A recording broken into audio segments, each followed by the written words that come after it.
Kings rose, kingdoms fell. Some fought for power, while others got betrayed. These are the forgotten stories of the Bible brought to life.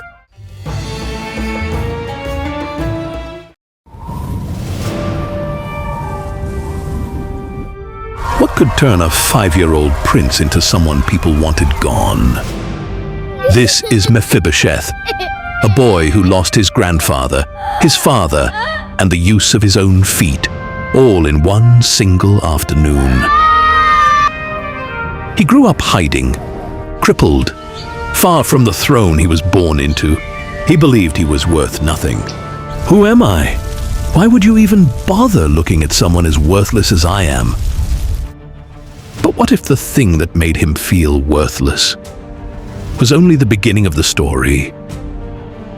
You'll watch one fall break a boy's legs forever. You'll see a king search for the family of the man who once tried to kill him.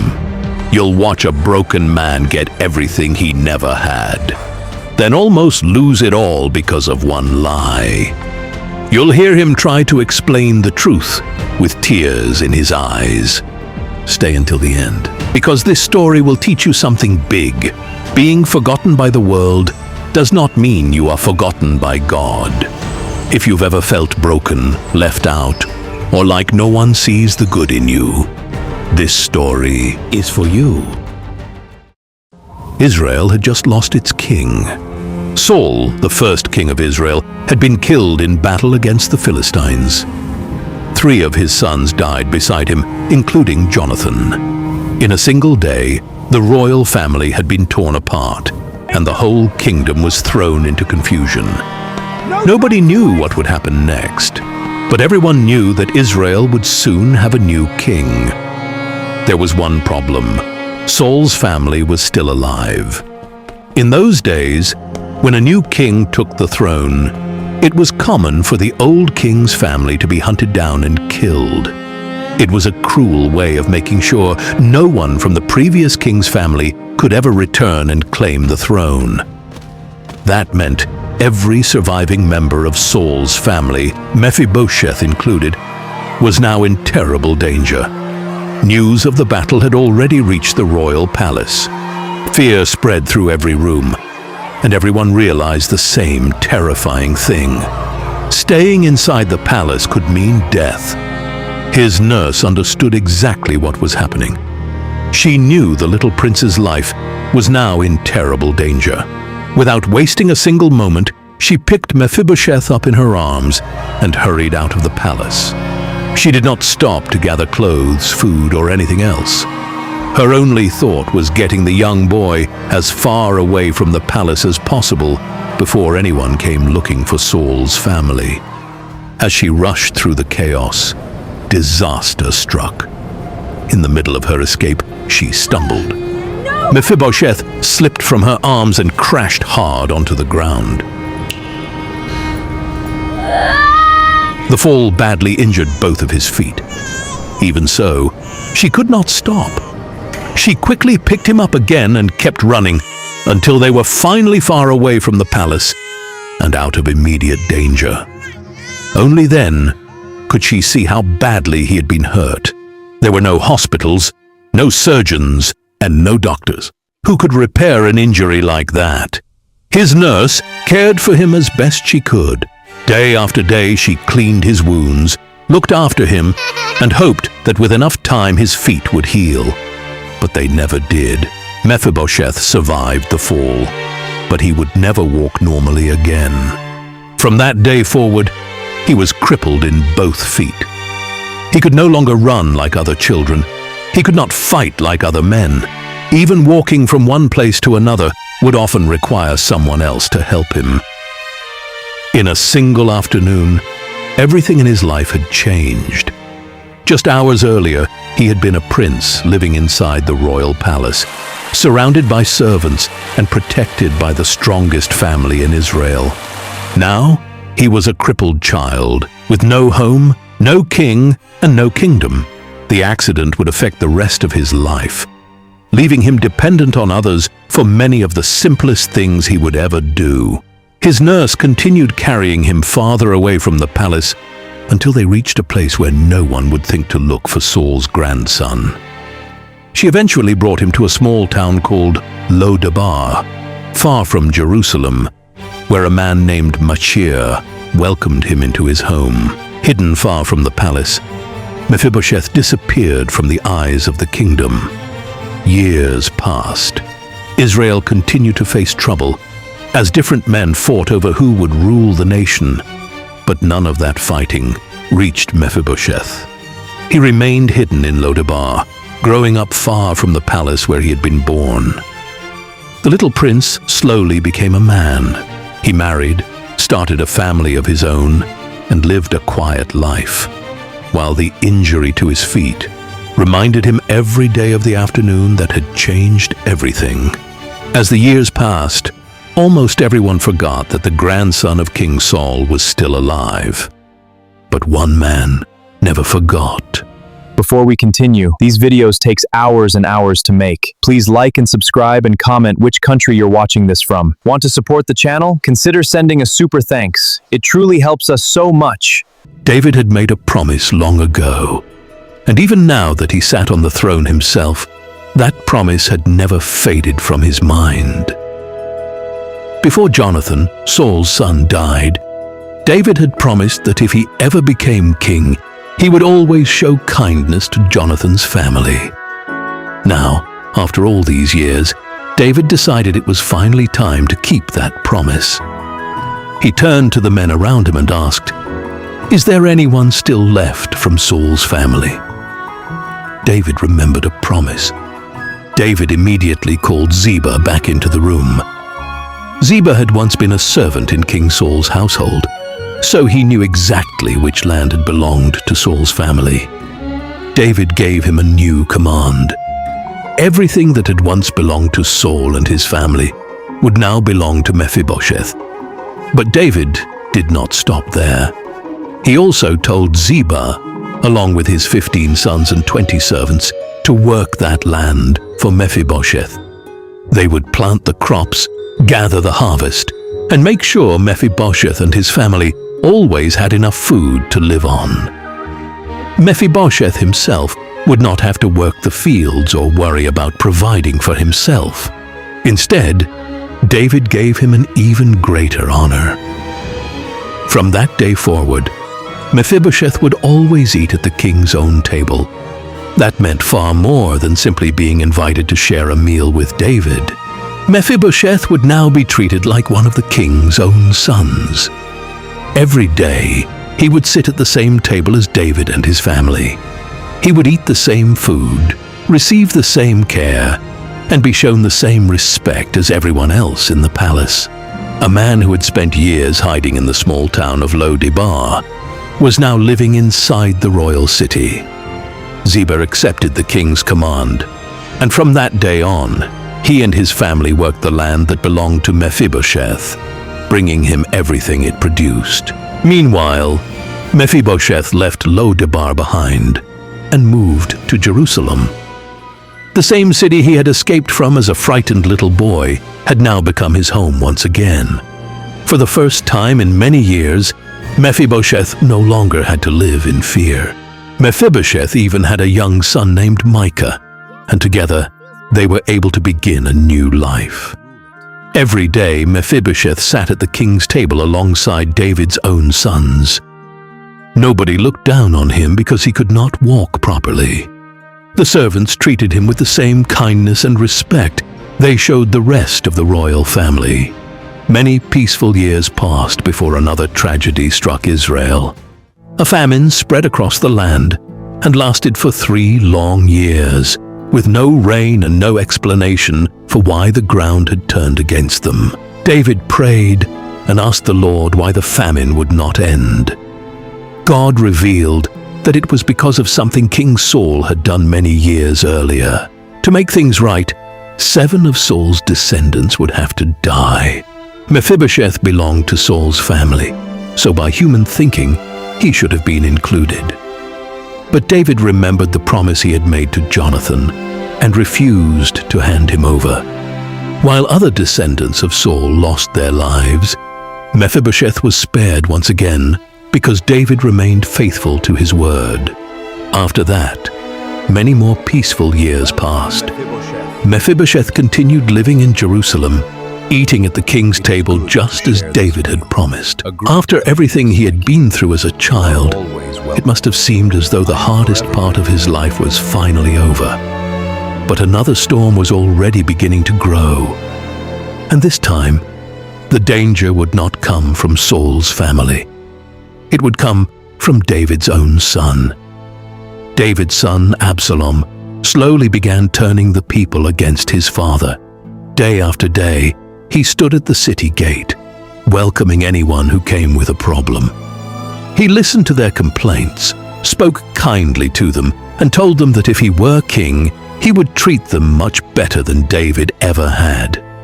Little by little, more people began trusting Absalom instead of David. After several years, Absalom believed he had enough supporters. He declared himself king, and before long, thousands of Israelites had joined his side. The rebellion spread so quickly that David realized staying in Jerusalem would only lead to a bloody battle inside the city.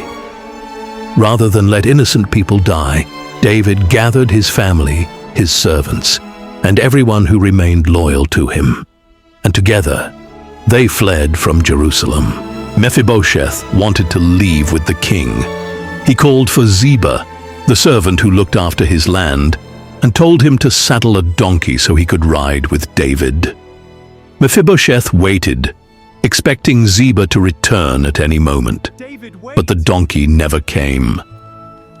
Ziba disappeared without saying a word, and before Mephibosheth understood what had happened, David and everyone traveling with him had already left Jerusalem. Unable to follow on his own, Mephibosheth was left behind in the city, completely helpless. As David traveled away from Jerusalem, Ziba caught up with him. He brought donkeys loaded with bread, raisins, fruit, and wine for the king and the people traveling with him. David thanked him for the supplies, but he quickly noticed that Mephibosheth was nowhere to be seen. He immediately asked where he was. Ziba answered without hesitation. He claimed that Mephibosheth had stayed behind because he believed the kingdom would now return to Saul's family.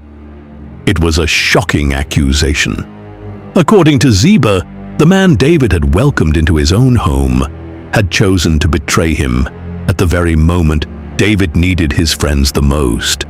David had no way of knowing whether the story was true. He was fleeing for his life, far from Jerusalem, and there was no time to investigate. Believing Ziba's words, David immediately gave him everything that belonged to Mephibosheth, including all the land David had once restored to him. Meanwhile, Mephibosheth knew nothing about what had happened. He was still waiting in Jerusalem.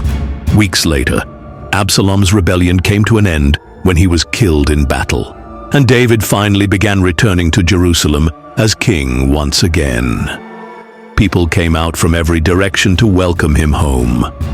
Among them was Mephibosheth, who had not trimmed his beard, washed his clothes, or properly cared for himself from the day David left until the day he returned.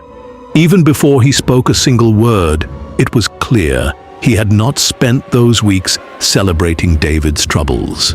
He had spent them mourning the king's absence. When David saw Mephibosheth, he immediately noticed something was different.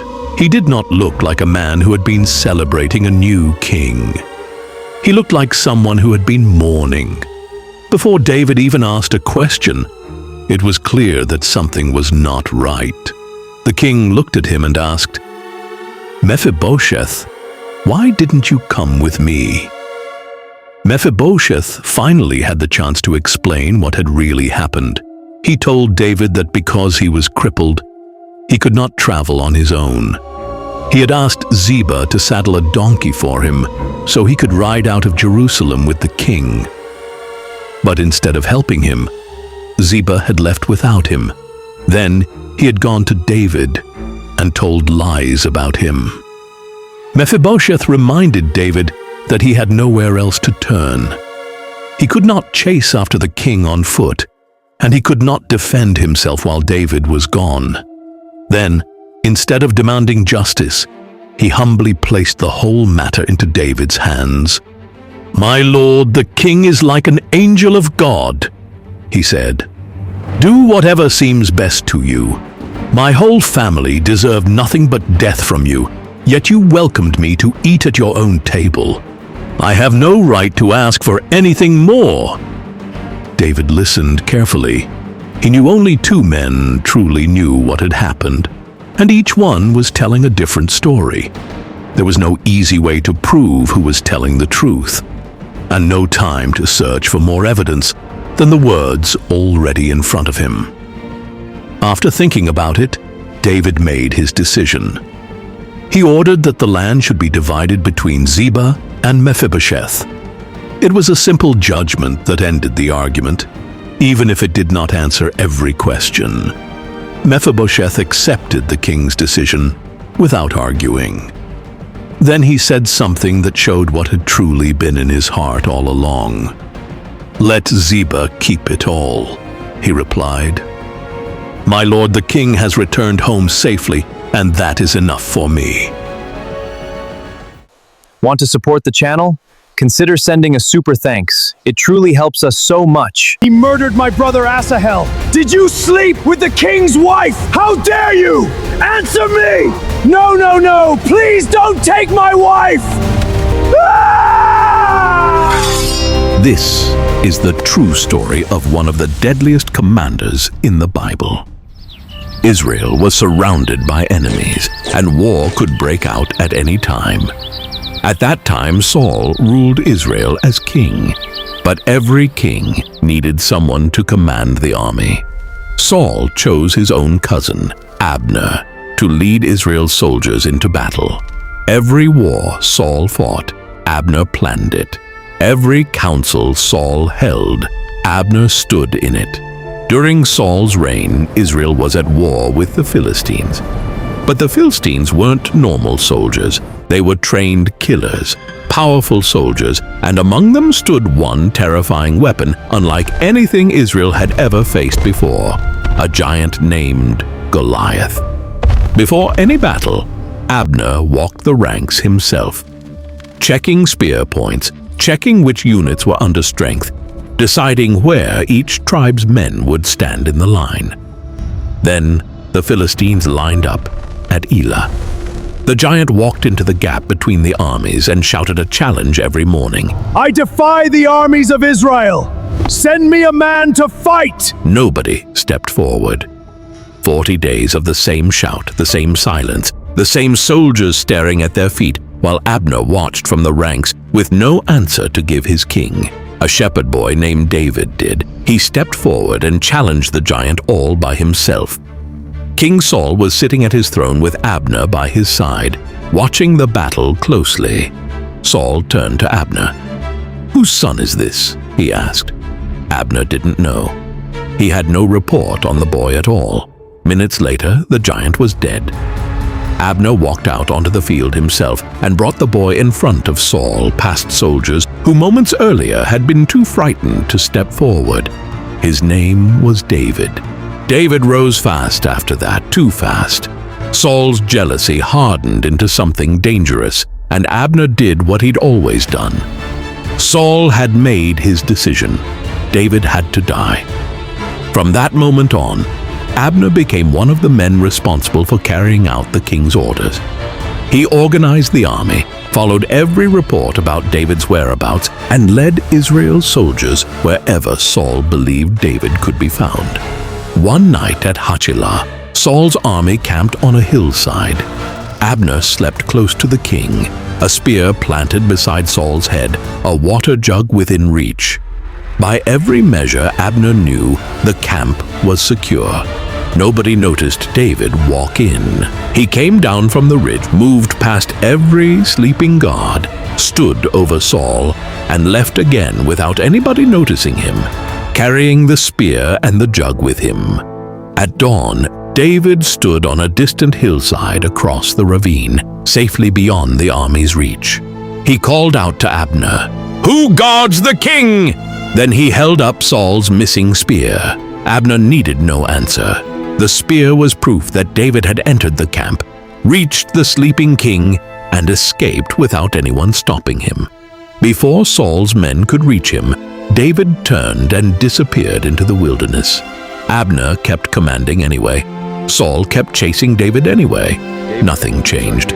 Not long afterward, the Philistines gathered one of the largest armies Israel had ever faced. They marched toward Mount Gilboa, forcing Saul to gather his own army and prepare for battle once again. The lines broke. The battle at Mount Gilboa quickly turned against Israel. Abner rode across the battlefield, shouting orders as he tried to keep the army together. But the Philistines kept pushing forward. Then, the enemy archers found King Saul. Abner fought his way back toward the king, but the fighting had already reached the royal family. Saul's sons fell one after another, including Jonathan. Saul was badly wounded. As the Philistines closed in, Saul knew he would soon be captured. He asked his armor-bearer to kill him, but the man refused. Rather than fall alive into enemy hands, Saul threw himself onto his own sword. By the time Abner reached the king, it was already too late. King Saul was dead. As the battle was lost, the surviving Israelite soldiers fled into the darkness. Small groups ran toward the Jordan River, hoping to escape the Philistines. Their army had fallen apart. There were no battle lines anymore, only frightened men trying to stay alive. Abner didn't wait to see the body. He pulled his surviving men off the mountain. He crossed the Jordan before the Philistines could close the net. He reached Mahanaim, far enough east of the Jordan that no Philistine patrol would find it before winter. With Saul dead, Israel had no king. The kingdom was leaderless, and someone had to take the throne. Abner turned to Ishbosheth, Saul's last surviving son, who had been kept far from the fighting. Abner brought him in. He didn't call an assembly. He didn't wait for the tribes to vote on it. He set the crown on Ishbosheth's head himself in front of the officers who still answered to him.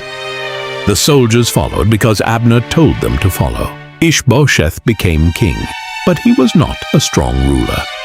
Whenever an important decision had to be made, people looked to Abner instead. He commanded the army, defended the kingdom, and became the most powerful man in Israel after the king himself. Before we continue, these videos takes hours and hours to make. Please like and subscribe and comment which country you are watching this from. Also, at the end of the video, I'll uncover a hidden part of this story that many have missed. That coronation split the nation in two. Judah had already crowned someone else in Hebron, David, the same shepherd Abner had once walked out to meet on a battlefield. Abner crowned Saul's son Ishbosheth over the rest of the tribes. From that moment, Israel was divided between two rival kings. 2 kings, 1 kingdom. When Abner heard that Judah had crowned David king, he knew Israel now had 2 rival kings. He gathered Ishbosheth's army and prepared for war. Word spread through both camps that war was coming. Villages near the border doubled their watchmen. Raiding parties crossed at night, burned granaries, drove off cattle before sunrise. Every marketplace carried rumors about which commander was moving where. Abner moved first. He marched his men to the pool of Gibeon. Joab, David's commander, met him there with a column of his own. Neither side attacked. Neither side backed off. Men on both banks gripped their weapons and waited for one commander to give the first order. Abner spoke first. "Let the young men fight before us," he said. 12 on each side. Joab agreed. 24 soldiers stepped into the open ground. Each one grabbed his opponent by the head. Each one drove a blade into the other's side. All 24 dropped together in the same patch of dirt. Soldiers on both banks went silent, staring at the pile of bodies. The contest solved nothing. The real battle started right after it. Abner's men broke first. They ran. Joab's men chased across the open fields behind them. One runner outpaced everyone, Asahel, Joab's younger brother, fast as a wild deer across open ground. He scanned the fleeing line, picked one target, and locked onto it. Abner. Abner looked back over his shoulder. He recognized him instantly. "Turn aside!" he shouted. "Take someone else's armor! Leave me!" Asahel kept coming, closing the gap with every stride. Ignoring the warning, Abner shouted again, louder this time. "Stop, or I will kill you! And if I kill you, I can never face your brother again!" Asahel didn't stop. He had a straight shot at Israel's commander, and he wasn't giving it up. Abner made the call. He planted his spear butt into the ground and let momentum finish it. Asahel ran straight onto the point. It went through him. He dropped where he stood, still holding his sword. Every soldier who reached the body afterward stopped running and stared down at it before continuing the chase and looked at the dead body of Asahel. Joab and Abishai didn't stop. They kept chasing Abner across the fields as the light dropped, past burned-out huts. Abner led the surviving soldiers to the top of a nearby hill. They stopped there, turned to face their enemies, and stood together with their swords drawn as Joab and his men climbed toward them. Abner stepped forward and called down one last time.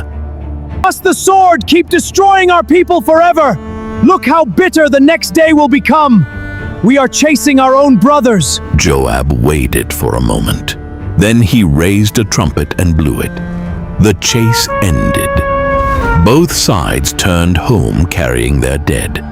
Joab carried something else back with him too, a name to settle later. His men buried Asahel that same night in his father's tomb in Bethlehem, and Joab walked the whole distance behind the body without saying a word to anyone. That night, both armies camped not far from each other. Years passed. No one knew if the fighting would begin again the next morning. Raid answered raid along the border. Then the raids stopped for a season and started again. The war did not end after that first battle. Month after month, Abner led Ishbosheth's army into battle. But while the war continued, something slowly began to change. David's kingdom grew stronger with every passing year, while Ishbosheth's kingdom slowly grew weaker. Then he made a move that changed everything. He took Rizpah, one of Saul's former concubines, for himself. In that world, that wasn't romance. That was a claim on the throne itself. Ishbosheth heard about it. He confronted Abner directly. "Why did you sleep with my father's concubine?" the young king asked. Abner was furious. "After everything I've done to keep you on this throne," he said, "you're accusing me because of one woman?" Ishbosheth said nothing back. He couldn't afford to. Abner was the only thing keeping his crown on his head, and both men in that room knew it. The king watched Abner walk out of the hall without another word, and he had no way to call him back. But something in Abner had already snapped.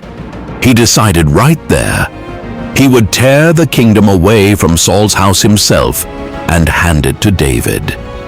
That was the moment Abner made his decision. If Ishbosheth no longer trusted him, then he would no longer fight for Ishbosheth's throne. He swore that he would help give the kingdom to David, just as the Lord had promised, which would be his biggest mistake that eventually would lead to his own death. Not long afterward, Abner sent messengers to David in Hebron. They carried a simple offer: "Make a covenant with me, and I bring all of Israel to your side." David's answer came back with one condition attached: "Bring Michal, Saul's daughter, David's first wife, back to me first. No agreement without her." Abner accepted. Michal was taken from her husband Paltiel. He followed the procession weeping down the road, refusing to let her go, until Abner turned in his saddle and ordered him home. Paltiel stopped in the road, watched the column ride on without him, and turned back. News of it reached the marketplaces before the dust settled. Traders passed the story from stall to stall. Abner was turning. Abner did more than send a message. He traveled throughout Israel himself, meeting with the leaders of the tribes one by one. He reminded them that they had wanted David as king for a long time. Now, he told them, was the time to make it happen. Many of the elders listened. Years of fighting had brought little but loss, and they were ready for peace. Abner also met with the leaders of Benjamin, Saul's own tribe. Winning their support would be the hardest part, but Abner's influence carried great weight among them. When he had finished speaking with the tribes, Abner traveled to Hebron with 20 men to meet David face to face. He stood in front of David. David set a feast for him. 20 men and their commander eating at the king's own table, servants moving between them with bread and wine, like the war had never happened. Guards who had fought Abner's men at Gibeon stood along the walls, watching the man who had killed their comrades eat as an honored guest. Abner laid out the plan across that table. "I will gather all of Israel," he said. "You will rule everything your heart wants." David sent him away in peace. No threats, no delay. He walked Abner to the gate himself and watched the column ride north before turning back inside. The city was still buzzing about it when a second column rode through the gate. Joab, back from a raid he'd been leading elsewhere. Joab learned what happened while he was gone. He went straight to David, furious. He still hadn't forgotten that Abner had killed his little brother Asahel. "Abner came to spy on you," he said. "He came to deceive you." David gave him no answer that satisfied him. Joab left the king's tent and walked the length of the camp alone. By the time he stopped walking, he'd already decided. So Joab acted on his own. He sent riders after Abner. They rode hard and caught him at the well of Sirah, still within sight of Hebron's walls, Abner's column already slowing to make camp for the night. They told him David wanted one more word before he left. Abner had no reason to doubt it. He turned his column around. He rode back through the same gate he'd ridden out of in peace only hours earlier. Joab was waiting inside. He pulled Abner aside like it was a private conversation between two commanders, one hand on his shoulder, walking him a few steps from the gate. Then he drove a blade into Abner's stomach. Abner dropped in the gateway, dead.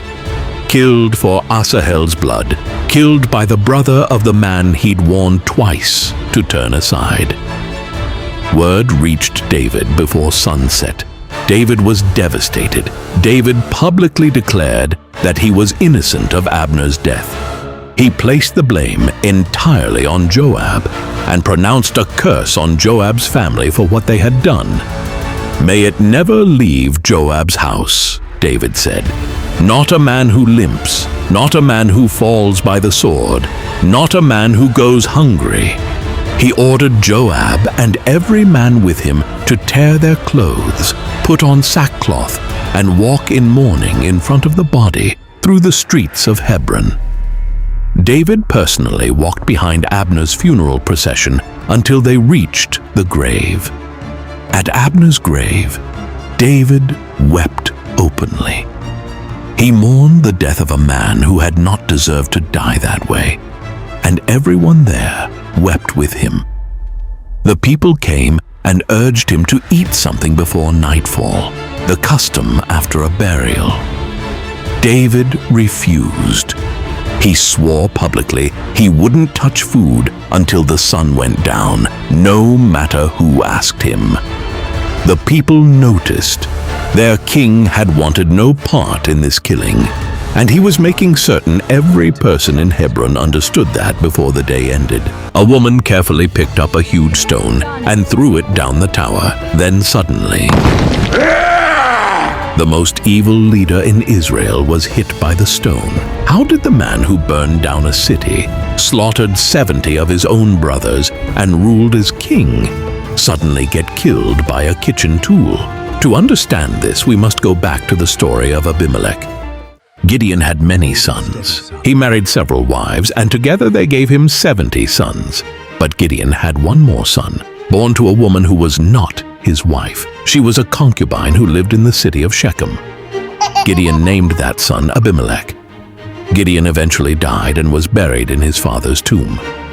As soon as he was gone, Israel turned away from the God who had rescued them through him.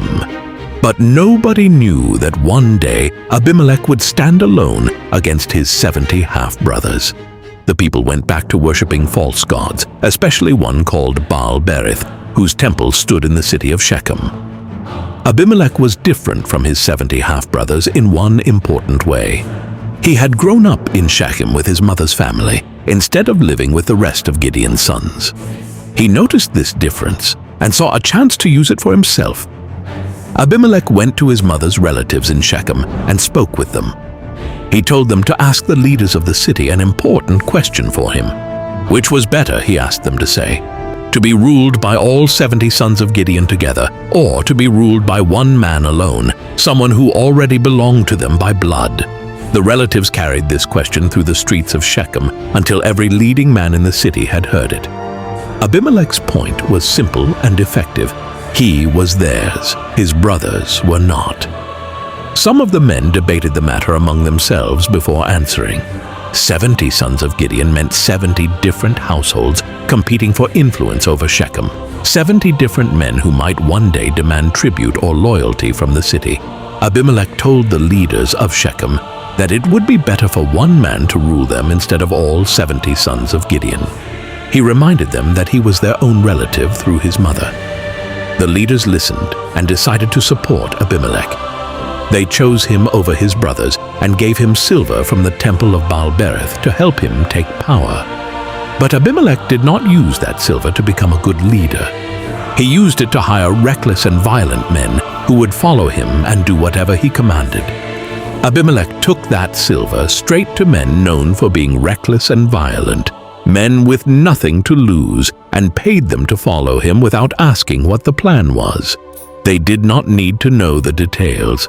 They only needed to know they would be paid. Then Abimelech gathered these men and marched toward his father's house in the town of Ophrah, where his 70 brothers were living. His brothers had no warning that their own half-brother was coming for them. They had no reason to expect danger from him. Panic spread through Gideon's house as the brothers realized why Abimelech had truly come. Some looked for a way out. Others searched for somewhere to hide. But the men Abimelech brought with him had already surrounded the place. Every path away from the house was blocked, and the brother they once saw as family had now become the one hunting them. Abimelech and his hired men seized them there, one after another, dragging each brother to the same place so the killing could be done quickly and without any chance of escape. They were executed together on a single stone, one by one, until none were left standing. Only one brother survived that day. The youngest of them all, a boy named Jotham, managed to slip away and hide himself before Abimelech's men could reach him. With his brothers gone and no rival left standing, Abimelech returned to Shechem to take the power he had been seeking.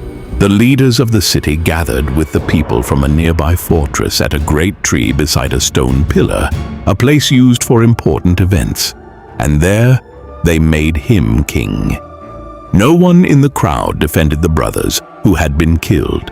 No one questioned what Abimelech had done or how the silver from their own city had helped him take power. Abimelech, son of a slave woman, killer of his own brothers, became king over the region. Word of what had happened eventually reached Jotham in his hiding place.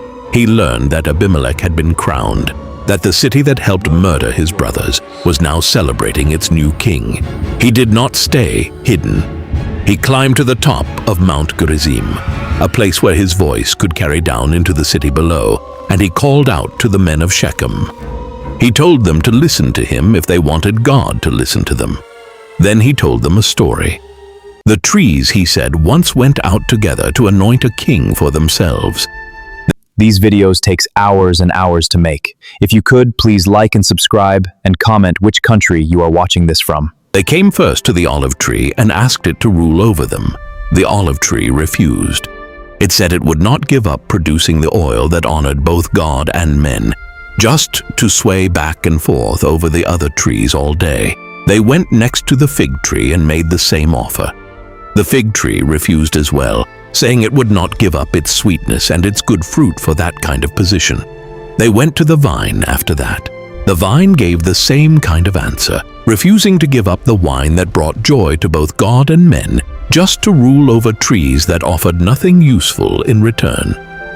Finally, having been turned down by everything of real value, the trees went to a thorn bush, a worthless tangled bramble that grew low to the ground, and asked it to be their king.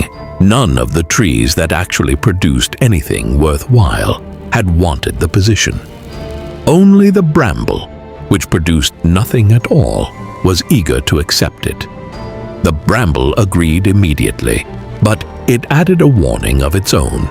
If the trees were not being honest in choosing him, it said, then let fire come out from the bramble itself and burn down every great cedar standing nearby.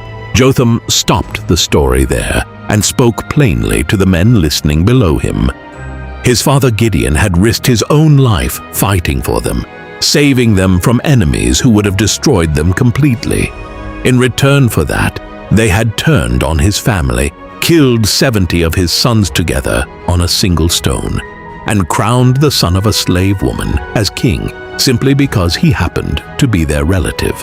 If they had acted honestly and fairly toward Gideon's house that day, Jotham told them, then let them have peace and joy with Abimelech as their king. But if they had not acted fairly, he warned, then let fire come out from Abimelech himself and consume the leaders of Shechem. And let fire come out from Shechem in return and consume Abimelech. As soon as he finished speaking, Jotham turned and ran. He knew exactly what would happen if Abimelech's men caught him after words like that. He fled to a place called Beer and stayed there, far from his brother. He had no army, no supporters, no way to enforce the words he had shouted from the mountain. All he could do now was wait and see whether God would act on them. Abimelech ruled over the region for 3 years after that. For a while, nothing happened to suggest Jotham's curse carried any weight at all. The city that had crowned him prospered under his rule, and Abimelech showed no sign of the kind of downfall Jotham had promised. Whatever guilt the men of Shechem carried for what they had done, it did not appear to be costing them anything. Then, at the end of those 3 years, something began to shift between Abimelech and the men who had made him king. Scripture says God sent an evil spirit between Abimelech and the leaders of Shechem, so that the treachery they had committed against Gideon's sons would finally fall back on their own heads. The men of Shechem turned against the king they had chosen. They began setting ambushes on the hilltops surrounding the city, robbing anyone who tried to pass through on the roads below. Word of these robberies spread, though Abimelech himself was not yet aware how deep the rebellion against him had already grown. During this time, a man named Gaal, son of Ebed, came to Shechem with his relatives and began living there. He had no loyalty to Abimelech, and he arrived at the perfect time. The people of Shechem were already angry with the king they had chosen, and Gaal became the man they looked to instead. Soon they trusted him enough to follow him against Abimelech. Gaal used that trust to stir the people further against Abimelech. At a gathering where wine was flowing freely, with the mood already loose and bold, and without the presence of Abimelech, Gaal stood up in front of the crowd and spoke against the man who ruled over them. Who was Abimelech? And who is Shechem that we should serve him? Abimelech was only the son of Gideon, and his officer Zebul served under him. But Gaal declared that the people ought to be serving men with real ties to Shechem instead of an outsider's son. He boasted openly that if the people would only follow him, he would remove Abimelech from power himself. A man named Zebul was ruling the city for Abimelech, and he was there when Gaal said these things. But Zebul did not argue with him in front of everyone. Instead, he stayed quiet, became angry, and waited for the right moment to act. That night, Zebul sent messengers in secret to Abimelech, warning him exactly what Gaal had said and exactly what was building against him inside the city. He told Abimelech to gather his men and move under the cover of darkness so they could be in position before anyone inside Shechem knew they were coming. Abimelech did exactly as Zebul instructed. He gathered his forces and marched through the night, splitting his men into groups and hiding them around the approaches to the city before the sun ever came up. In the morning, Gaal walked out and stood at the entrance of the city gate, in plain view of the fields and hills beyond. He looked out across the landscape and noticed movement coming down from the higher ground.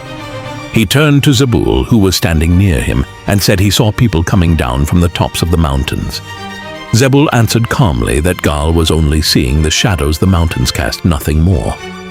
Gaal looked again more carefully this time and insisted that people were indeed coming down from the center of the land, and that another group was approaching from a completely different direction as well. Zebul turned on him then, no longer holding back. He asked Gaal where his boasting had gone now, the same boasting where he had asked the crowd who Abimelech even was, that they should serve him. He told Gaal to go out and fight the man he had mocked so freely in front of everyone. Gaal had backed himself into a corner with his own words, and now there was no way out of it. He led the men of Shechem out of the city to meet Abimelech's forces in the open ground. Abimelech's men struck them hard from the positions where they had been hiding since before dawn. The ambush caught Gaal's men completely off guard, and the fighting turned against them almost immediately. Many of Gaal's men were killed or wounded as they scrambled back toward the safety of the city gate, with Abimelech's forces pressing them the entire way. After Gaal was defeated, Zebul used the chance to remove Gaal completely.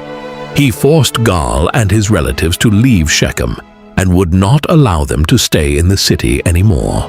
Zebul's warning had reached Abimelech in time, but it had not stopped the rebellion completely.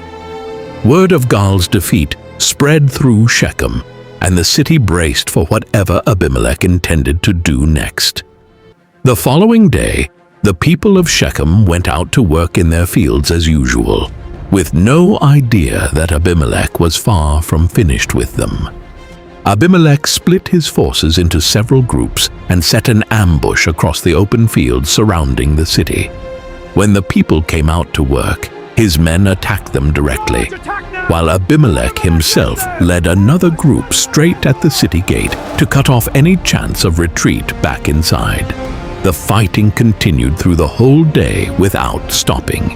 By evening, Abimelech had taken full control of the city. He killed everyone still inside it, tore the buildings down to the ground, and scattered salt across the ruins.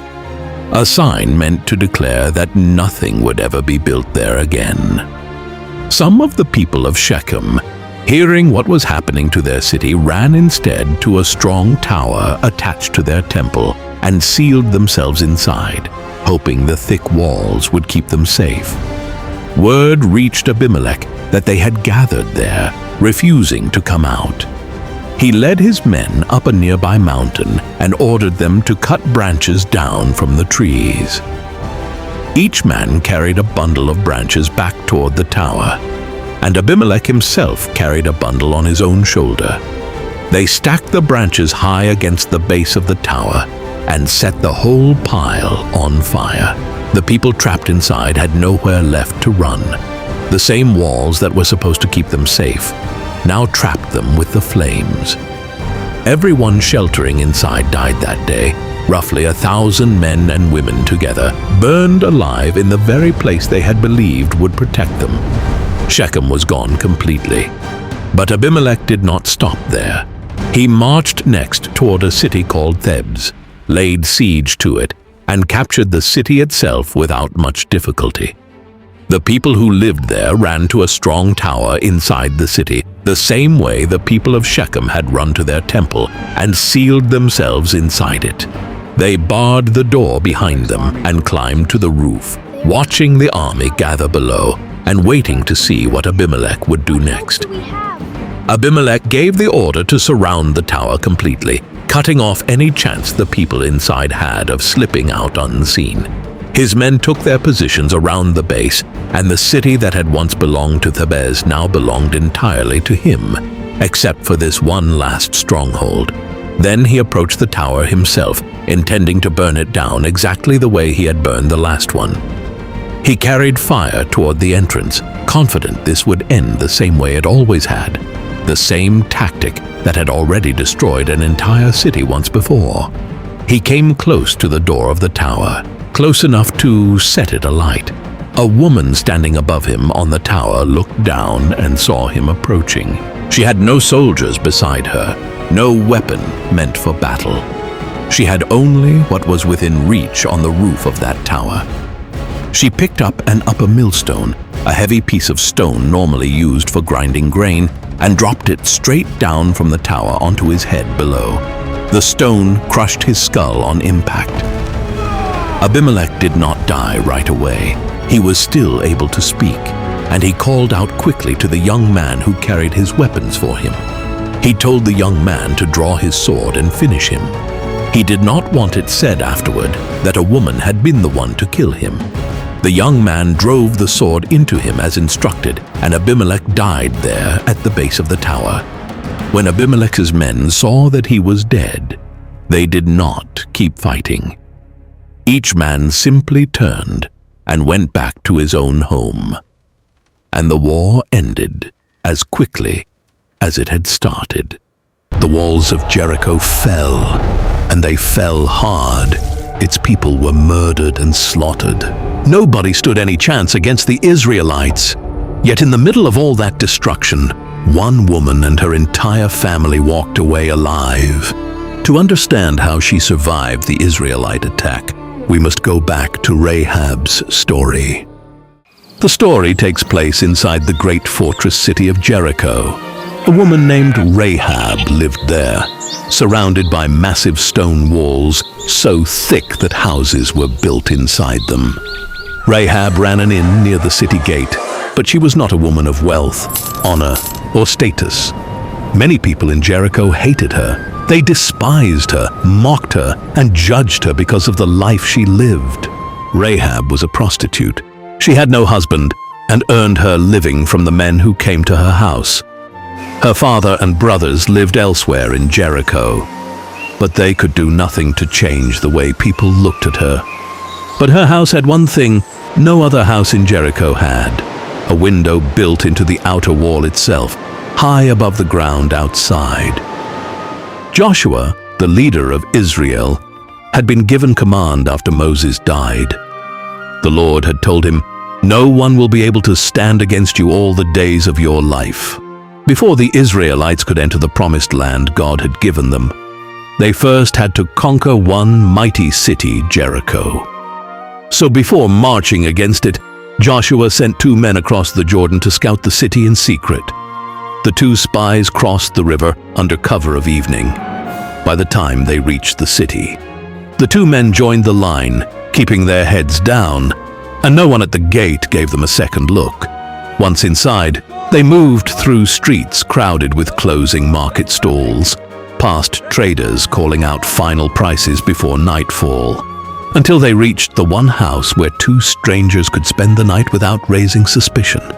Rahab's, built into the thickness of the wall itself. A neighbor across the street noticed the two strangers enter Rahab's house. Before long, the news reached one of the king's officials, who ran straight to the palace. Night fell over Jericho, and the king's men were already moving through the streets toward the inn by the gate. Torches lit the narrow street outside Rahab's door as the soldiers pounded on it and called out the king's demand, "Bring out the men who came to you, who entered your house, because they have come to spy out the whole land." Rahab had already hidden them. Before the soldiers reached her street, she had heard the noise moving toward her door and acted without hesitation, pulling the two men up the narrow stairs to her roof and burying them under stalks of flax laid out there to dry. Spreading the stalks flat, she met the soldiers at her door and lied without flinching, her voice steady, though the men on her roof could surely hear every word. "Yes, the men came to me, but I did not know where they had come from. At dusk, when it was time to close the city gate, the men left. I don't know which way they went. Go after them quickly. You may catch up with them." The soldiers believed her. They turned and ran back through the streets. Rahab climbed back up to the roof, where the two spies lay hidden beneath the flax. She did not uncover them right away. She sat down near them first and spoke quietly into the dark, and what she said was the reason Joshua's men would remember her name. "I know that the Lord has given this land to you," she told them, "because a great fear of you has fallen on all of us." She explained that travelers passing through Jericho had spoken of how the Lord dried up the Red Sea before Israel 40 years earlier, and how he had already given Israel victory over the two Amorite kings east of the Jordan. When we heard these things, our hearts melted in fear, and everyone's courage failed, for the Lord your God is God in heaven above and on the earth below. The two men said nothing for a moment, still catching their breath beneath the flax.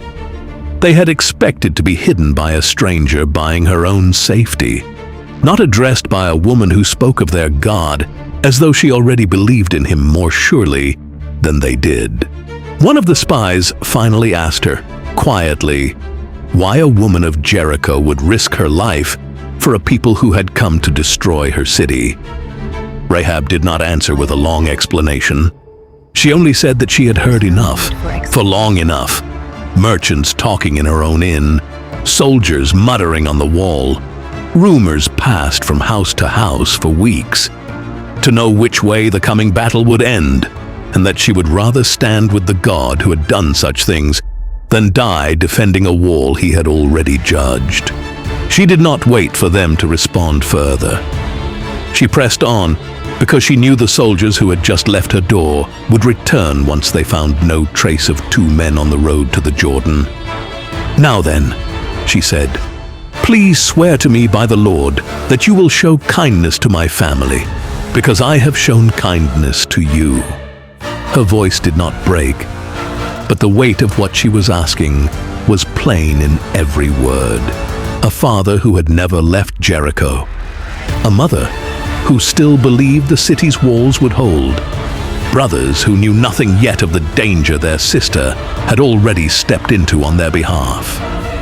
"Give me a sure sign that you will spare the lives of my father and mother, my brothers and sisters, and all who belong to them, and that you will save us from death."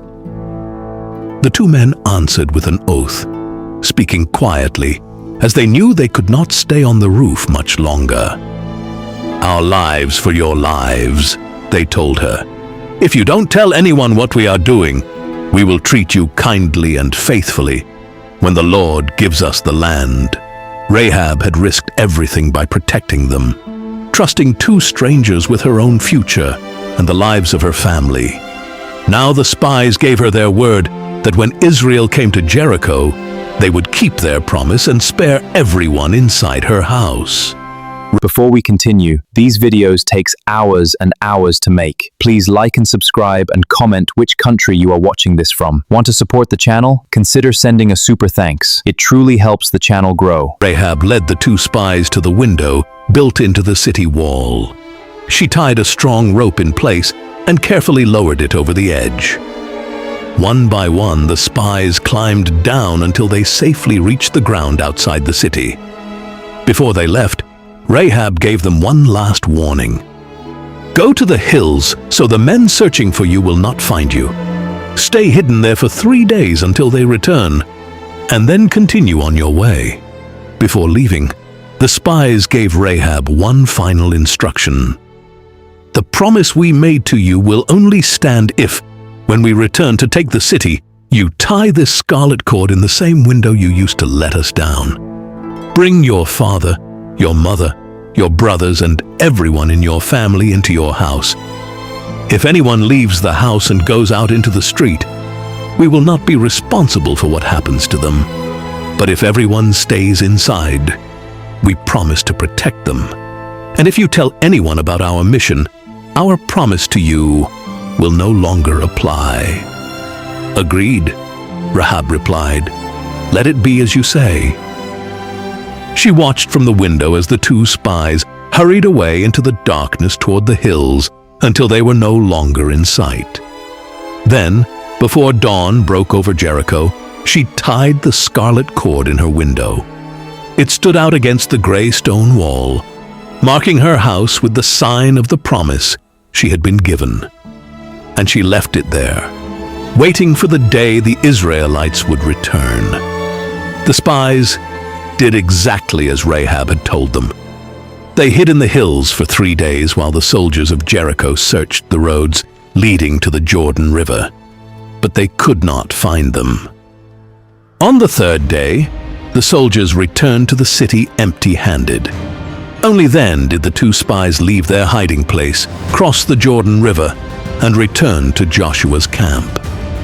They told him everything that had happened, how Rahab had hidden them, how the soldiers had searched for them, the promise they had made to her, and the scarlet cord she would hang in her window. Then they said, "The Lord has surely given the whole land into our hands. All the people are melting in fear because of us." Joshua moved Israel's camp to the edge of the Jordan River, and the people prepared to cross into the promised land. The river was overflowing at that time of year, but when the priests carrying the Ark of the Covenant stepped into the water, the river stopped flowing, and all Israel crossed on dry ground. After everyone had crossed safely, they set up camp at Gilgal, not far from the walls of Jericho. Inside the city, Rahab had already begun doing exactly what she had promised. She went to her father, her mother, her brothers, and the rest of her family, bringing them one by one into her house. She simply told them it would be safer if they stayed with her for a while, but she did not explain everything that had happened. She knew that if the wrong person heard the truth, it could cost them all their lives. Soon, her whole family was living together in her house. Jericho closed its gates and prepared for a siege. No one was allowed to leave, and no one was allowed to enter. The people inside the city waited behind their walls, wondering when Israel would attack. But instead of charging the city, the Lord gave Joshua unexpected instructions. For 6 days, the Israelite army marched around Jericho once each day. At the front were 7 priests carrying ram's horn trumpets, walking ahead of the Ark of the Covenant. Behind them came the soldiers, and behind the soldiers came the rest of the people. No one shouted, no one spoke. The only sounds were the steady footsteps of thousands of people and the loud blasts of the trumpets echoing around the city walls. The people of Jericho could only watch. Every day they stood on the walls and on the rooftops, staring as the Israelites slowly marched around the city before quietly turning around and returning to their camp. No attack ever came. The same thing happened the next day, and then again the day after that. As the days passed, confusion slowly turned into fear. No one understood what Israel was doing or why they kept returning without fighting. Inside her house, Rahab watched it all with her family beside her. The scarlet cord still hung from her window, and every day she wondered if this would be the day the promise made to her would be fulfilled. She reminded her family not to leave the house, even though they still did not fully understand why. Then the seventh day arrived. Before sunrise, while the city was still quiet, Joshua gathered the people once again. The priests lifted the Ark of the Covenant, the trumpets began to sound, and the army started marching around Jericho.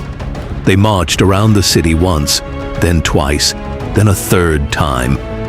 The people watching from the walls grew more confused with every lap. A fourth time, a fifth, a sixth.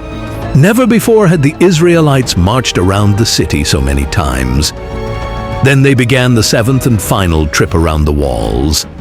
When they finished, the priests blew one long blast on their trumpets, and Joshua cried out to the people, Shout!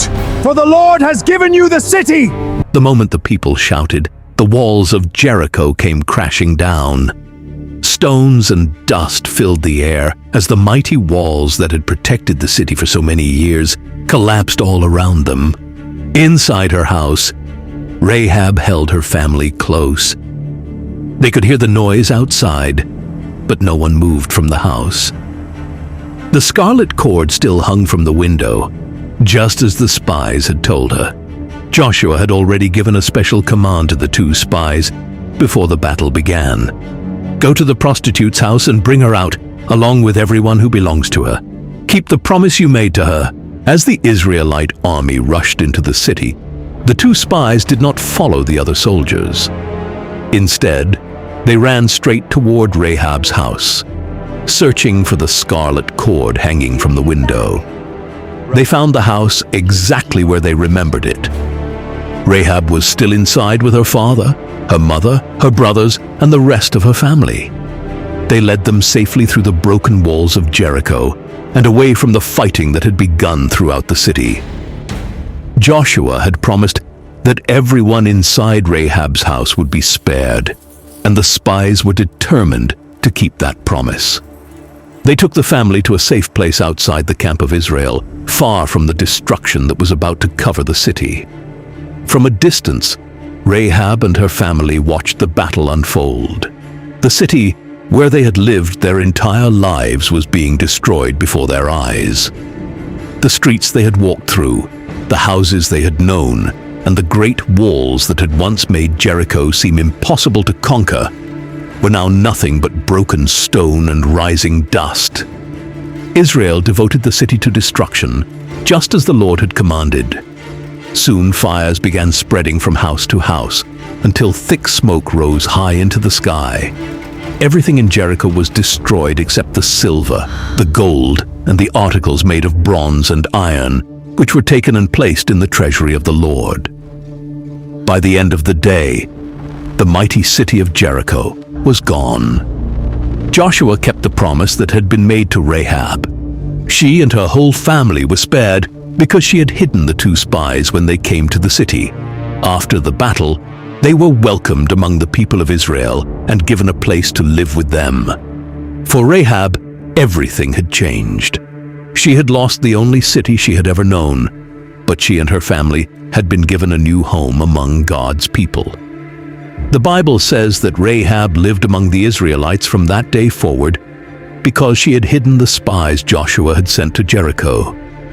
The woman who had once been rejected in her own city was now remembered, not for her past, but for the faith she showed when she trusted the God of Israel. Jehu was a commander in the army of Israel, son of Jehoshaphat. He was known for one thing above all else. When Jehu drove a chariot, he drove it fast and hard, without slowing down for anyone.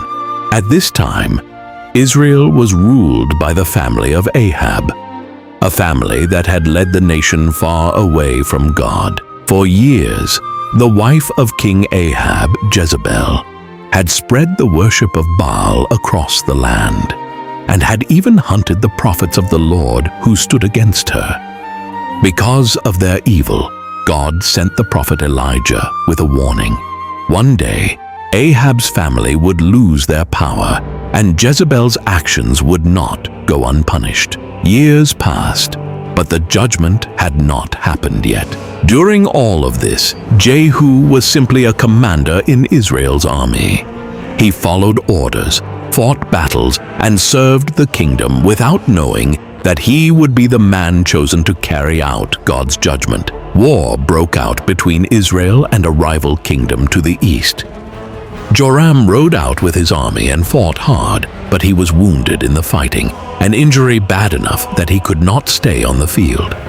He handed command to his officers and returned home to recover, leaving the army camped far from the capital until he was well enough to lead again. Jehu remained one of the officers left with the army, a respected commander among warriors, still serving the kingdom he had always defended. He held the line, waiting for the king to return. The camp settled into the routine of waiting. Soldiers sharpened weapons, tended horses, and talked about the wound their king had taken. No one in that camp had any idea that their waiting was about to be interrupted by something far bigger than the war they were fighting. A prophet who served the Lord sent one of the young men who trained under him on an urgent errand. He gave him a flask of oil and told him precisely what to do. Go to the army's camp. Ask for Jehu. Take him alone, away from every other officer, into a private room where no one else could see or hear. Pour the oil over his head. Speak a message, then leave at once without waiting to explain anything further, without staying to answer a single question. The young man traveled to the camp and found the officers gathered together, resting between duties. He asked which of them was Jehu. Jehu stood and asked what business the stranger had with him. A message, Commander, for you alone. Jehu led him away from the others into a small room set apart from the noise of the camp, expecting nothing more than some ordinary report. Instead, the young man lifted the flask and poured the oil over his head before Jehu could say another word. Thus says the Lord, the God of Israel, I anoint you king over Israel. You will strike down the house of your master. Every male of that house will be cut off, root and branch, until nothing of it remains. And the woman who has filled this land with false worship and the blood of the Lord's own prophets will die in the fields of Jezreel, and no one will bury her. Jehu opened his mouth, but there was no time. The young man was already through the door, already running from the camp as fast as his legs would carry him, exactly as he had been told to do. Jehu stood alone in the small room for a long moment, the oil still wet on his forehead, turning the words over in his mind. Then he walked back out to rejoin the other officers. They asked him why the man had ran out of the room. Word for word, he repeated the message. He had been anointed.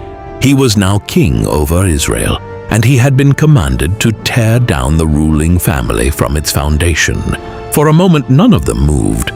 Then one officer pulled the cloak from his own back and threw it down on the bare stone steps at Jehu's feet, a gesture of loyalty offered without hesitation. Another officer raised a trumpet to his lips and blew a long, sharp note that carried across the whole camp. Jehu was king. There was no ceremony, no crown, no palace waiting to receive him. There was only a camp full of soldiers shouting his name under an open sky, and a decision that had to be made in that same instant, because word of what had just happened could travel just as fast as he could.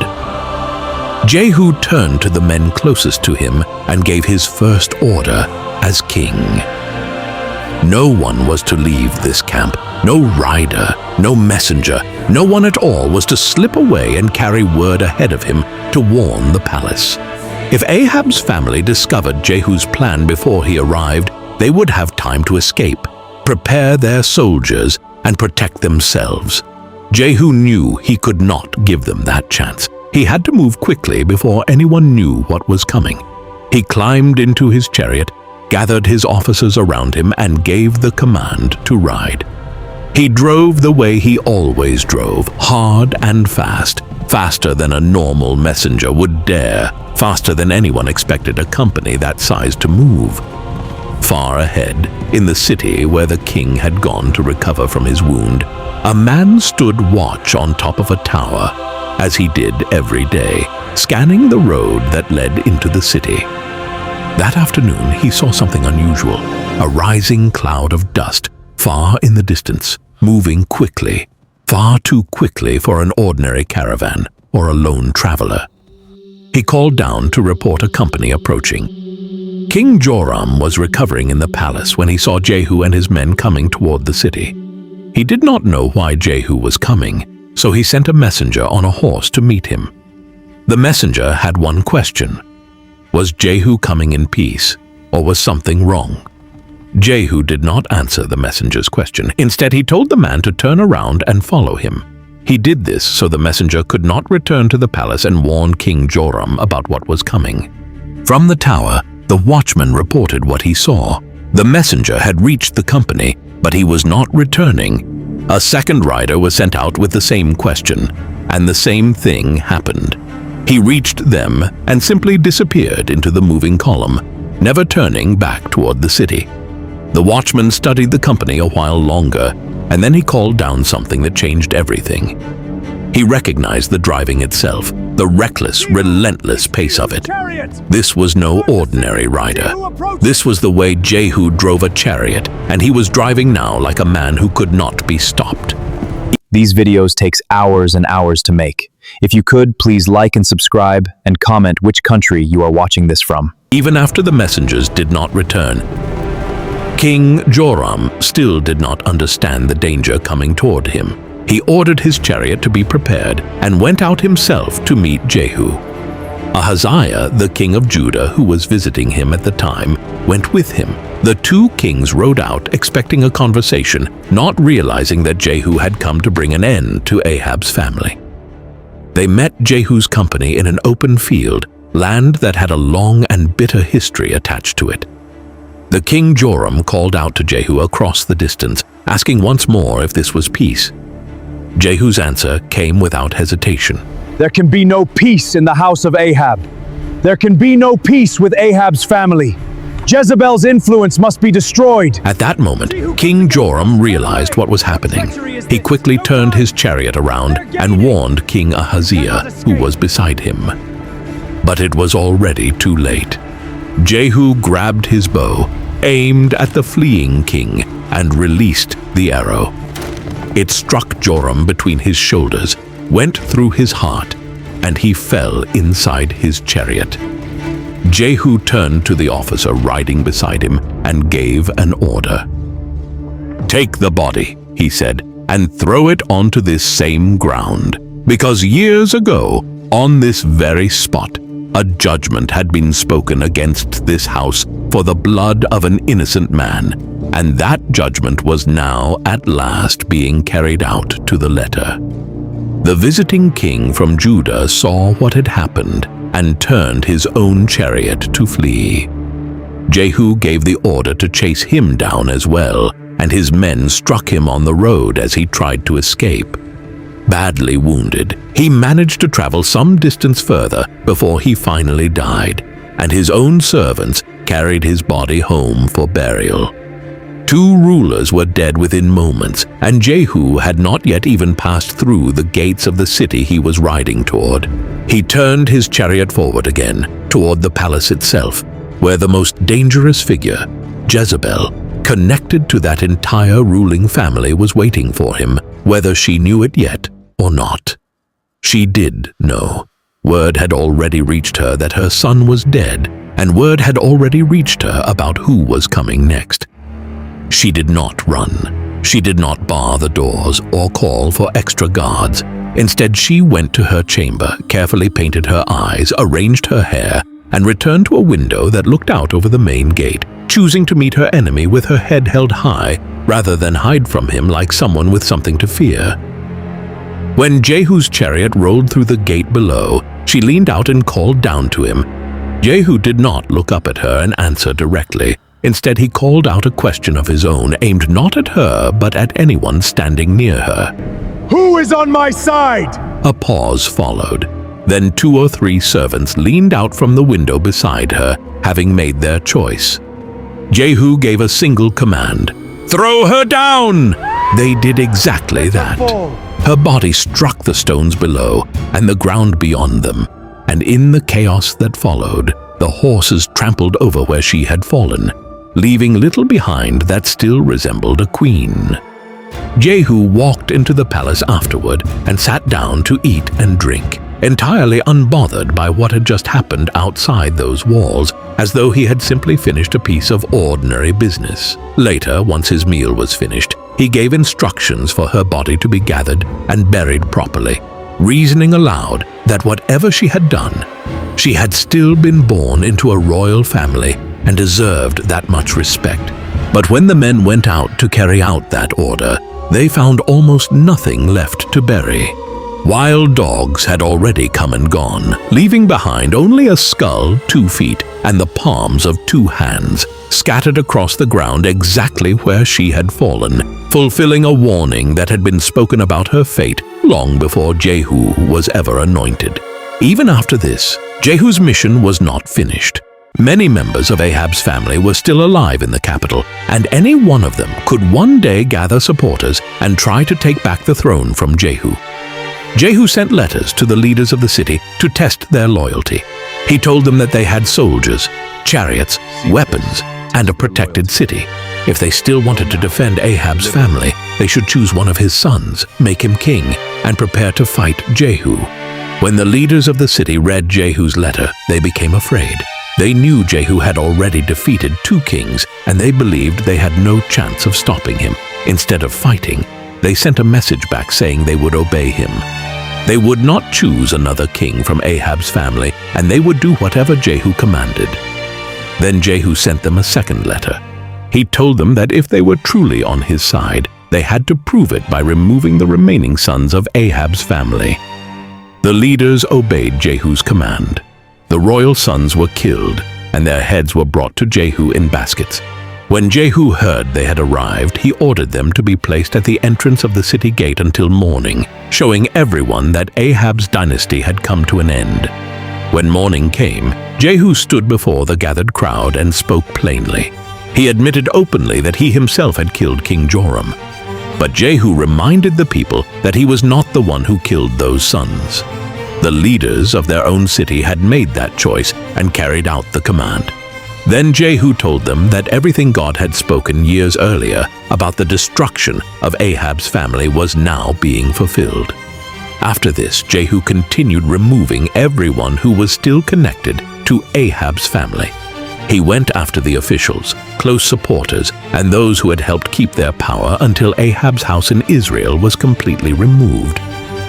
After this, Jehu traveled toward the capital city to finish his mission. On the way, he met a group of people who were related to King Amaziah of Judah, the king who had escaped from him earlier. They were traveling to visit Ahab's family, not knowing that they had already been killed. Jehu ordered his men to capture them. After discovering who they were and their connection to the royal family, Jehu had all of them killed near a pit by the road. Further along that same road, Jehu crossed paths with a man known across the region for his strict and uncompromising devotion to the Lord, a man who had refused to bend to the corruption that had spread through the land for years. Jehu asked him directly whether his heart was true, the same way Jehu's own heart was true in this cause. The man answered that it was, and Jehu reached down and pulled him up into the chariot to ride beside him. Together the two of them rode into the capital, and there Jehu finished what he had begun, striking down every person still connected to the fallen royal family until none of that bloodline remained in the city. One thing still remained. The worship of Baal that Ahab's family had brought into Israel was still there. A large temple had been built for Baal, filled with his priests and followers. But Jehu did not attack the temple immediately with his army. Instead, he created a plan to gather all the worshippers of Baal together in one place before destroying it. He announced publicly that the previous rulers had only served this false god in a small way, but that he himself intended to serve him far more completely. He called for every priest, every prophet, and every worshipper connected to that religion to gather for a massive sacrifice, warning that anyone who failed to appear would not survive the day. The response was overwhelming. Worshippers streamed in from every corner of the land until the temple was completely packed, wall to wall, with not one absence anywhere. Jehu ordered special ceremonial robes brought out and distributed, ensuring that every worshipper inside could be instantly identified and separated from anyone who might not truly belong to that religion. He walked through the crowded temple himself, warning them to search carefully and make certain no outsider, no follower of the Lord had slipped in among them by accident. Only true believers were to remain. Outside, unseen by anyone inside those walls, Jehu had already stationed a large company of armed men with a chilling instruction. If even one worshipper managed to escape from that building alive, the man responsible for letting him go would pay for it with his own life. The sacrifice proceeded exactly as any other ceremony might, until the moment it was finished. Then Jehu gave the signal. His soldiers moved into the temple with their swords drawn, and not a single worshipper walked back out. The bodies were dragged outside. The sacred stone pillar at the center of the temple was hauled out and burned, and the entire building was torn down to its foundation and turned into a dumping ground, a permanent insult to everything it had once represented. In this way, that false religion was wiped from the land entirely, its temple gone, its priesthood gone, its worshippers gone. Yet even after everything Jehu had done, his story did not end as a perfect example of obedience. He destroyed the worship of Baal and removed the house of Ahab, but he did not completely turn Israel back to the Lord. The golden calves that King Jeroboam had placed in Bethel and Dan years earlier were still left standing, and Jehu allowed that false worship to continue.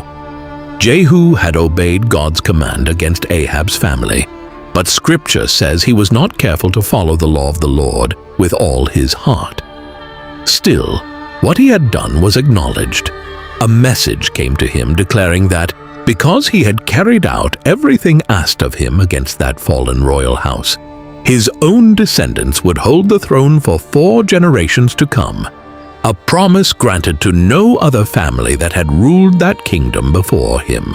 Jehu ruled for 28 years from that same capital city. When his life finally ended, he was buried among his ancestors, and his son took the throne after him. The first of the 4 generations that had been promised to his family that day, the oil was poured over his head in a small private room, far from any palace, far from any crown. Do you want to animate like this? Watch the member-only video in my channel. I provide the tools I use, a PDF of every prompt, and how I animate. These videos takes hours and hours to make. Please like and subscribe and comment which country you are watching this from.